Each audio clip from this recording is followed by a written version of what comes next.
ইনশাল্লাহ আপনার এখান থেকে ওষুধ নেওয়ার পর আমি খুব ভালো আছি।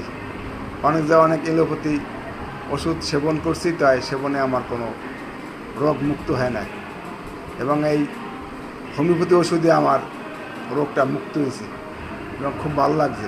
কয় মাস খাইছিলেন? খাইছিলাম প্রায় 2-2.5 মাস খাইছিলাম। 2.5 মাস খাইছিলাম। 2.5 মাস। কত টাকা দেখাইছিলেন? হ্যাঁ, কত টাকা ব্যয় করছিলেন ওটা বলেন।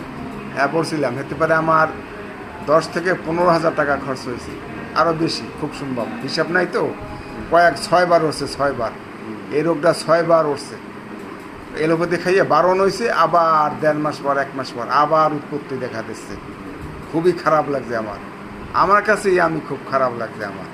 হ্যাঁ, তারপর আপনার কাছে ওষুধটা খাইয়ে আমার খুবই ভালো লাগছে।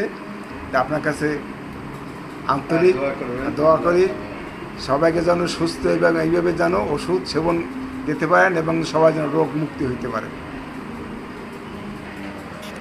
শুক্রিয়া, আলহামদুলিল্লাহ। এই যে আমাদের এক বয়োজ্যেষ্ঠ মানে মুরব্বী, আমাদের এক পেশেন্ট, আলহামদুলিল্লাহ। উনি মানে আমি আপনারা একটু দেখলে খেয়াল করবেন, এই যে উনি হলো জুনের 1 তারিখে এখানে লেখা, পরে একটা ডোজ দিয়েছিল কয় তারিখ? জুলাই 15 তারিখে না, 15 তারিখ। এই দ্বিতীয় ডোজটা এই যে এখানে লেখা, আর আগের ডোজটা এখানে। এর আগেও উনি 2-3 বার ওষুধ নিচ্ছেন, মানে 2.5 মাস ধরে উনি চিকিৎসা নিচ্ছেন এই বিসমিল্লাহ হোমিও রিসার্চের পক্ষ থেকে। আলহামদুলিল্লাহ। আমি মসজিদে কিছু লিফলেট দিয়েছিলাম জুমার দিনে, তো কুড়িপাড়া সেইখানে থেকে উনি লিফলেটটা পেয়ে, মানে উনিও কয়েক জায়গায় মানে ডাক্তারের এলোপ্যাথি চিকিৎসা নিয়ে অনেক টেস্ট করে অনেক টাকা খরচ করেও, যখন আমি এটা দিলাম যে ওনার রোগের যে সিফিলিনাম একটা বা সিফিলিস টাইপের রোগ ছিল, এটা আসলে খুব একটা জটিল রোগ, এটা সাধারণত হোমিও চিকিৎসাই ভালো হয়। তো আলহামদুলিল্লাহ, মানে আল্লাহরই শুক্রিয়া যে উনি 2-2.5 মাস চিকিৎসা নিচ্ছে। তো লাস্ট পর্যায়ে ওনাকে যে ডোজটা আমি দিছিলাম, একটু আপনারা দেখতে পারেন, এই দেখেন, এই যে লেখা আছে সিফিলিস উপদংশ। হ্যাঁ, তো আর্স 200 সিফিলিনাম ক্যালসাল মার্সল পরের ডোজেও দিছিলাম, আর একটু বৃদ্ধি করে আরও কিছু বৈশিষ্ট্য ছিল, এটাকে মিল করে দিয়েছি।